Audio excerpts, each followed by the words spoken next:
Namaste friends, today we're working on Behkasana. Behkasana is also known as frog pose, and it's a very challenging pose.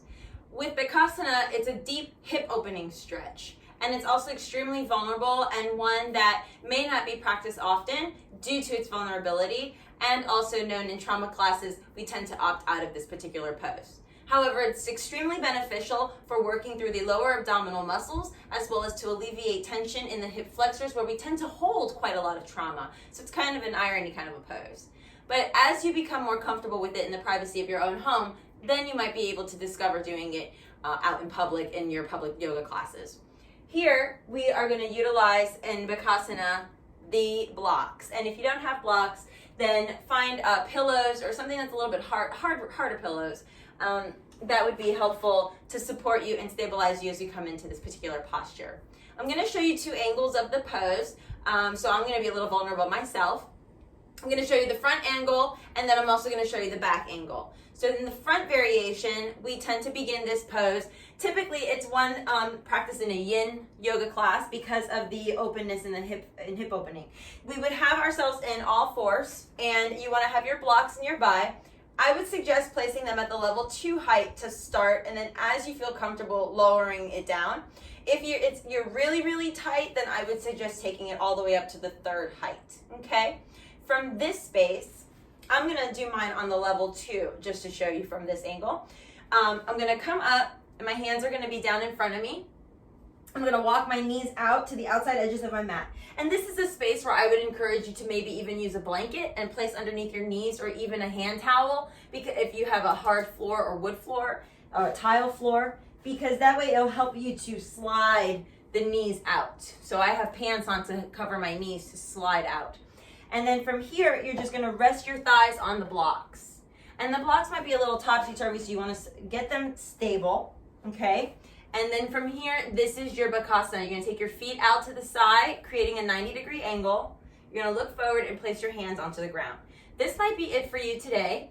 And you wanna hold it for about 5 rounds of breath. So if you're in the pose, this is what it looks like from the side and from the front. And from the back, it will look like this. So I'll show you what that looks like. So from this position and this angle, the thighs are resting, and then the feet here. So you have quite a bit of space between the groin and the floor.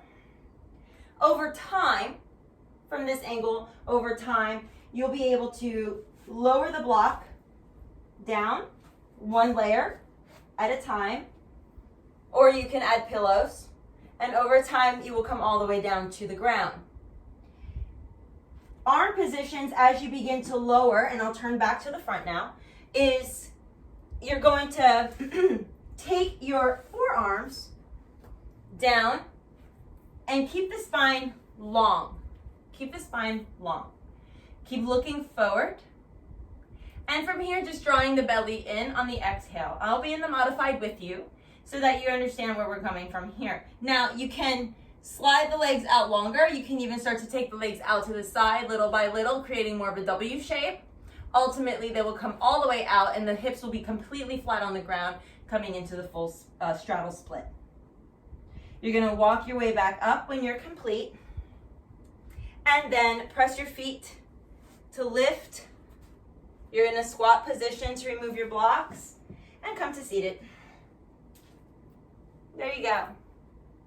It's a challenging pose, but one that we can work on together. And over time, even I still struggle with it. Over time, we eventually release fully into the support of our mat. We breathe into the spaces that we're holding a lot of tension, and ultimately, you'll have a little bit more opening in your hip flexors. I hope this helps you, and please, as always, comment below and let me know what I can do to help deepen your practice as you teach me and I teach you. Remember to subscribe to our channel at Bhakti Yoga Foundation, and also you're always welcome to visit us on our Instagram page at Bhakti Yoga, as well as on Facebook Live, where we offer daily classes. Namaste and much love.